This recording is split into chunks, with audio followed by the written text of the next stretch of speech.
நீதிநெறி கதைகள், நீதி போதனைகள், ஆத்திச்சூடிகள், நாலடியார் செய்யுள் எல்லாமே குழந்தைங்க கொடுக்குறோம் அப்படின்னா நம்ம பிராக்டிகலா உணர்ந்து பாருங்களா, மனப்பாட ரீதியாக நம்ம கொடுத்துருக்கோமே தவிர அவர்கள் எந்த ஒரு செயல் செய்தாலும் உணர்ந்த நசனம் எப்படி குழந்தை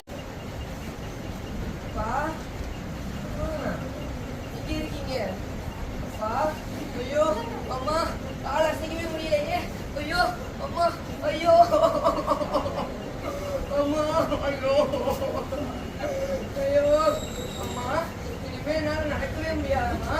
ஐயோ ஐயோ அப்பா இனிமே என்னால போலீஸ் ஆக முடியாதப்பா.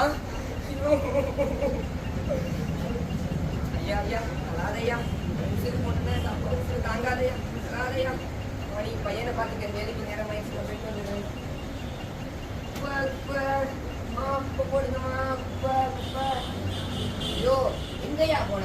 ஒரு நேரம் எங்கே இருந்த? இங்க பாரு எவ்வளவு குப்பை சேர்ந்து கிடக்குங்க. உனக்கு என்ன, நீ பாட்டு போட்டு போயிடுவ. நாங்க தானே எங்க குழந்தைகளை இங்க கூட்டிட்டு போனோம். ஏமா சுத்தம் பண்ணியா? எல்லாம் கேளுங்கம்மா நல்லா. அம்மா அம்மா இந்த சுத்தம் பண்ணிடுறேம்மா, இப்ப சுத்தம் பண்ணிடுறேம்மா. ஆனா உங்க வீட்டை நீங்க எல்லாரும் சுத்தமா வச்சிருக்கீங்களா? இந்த காலால எட்டி உதைக்கிறத நான் கையால பிடிச்சு போறேன். நீங்க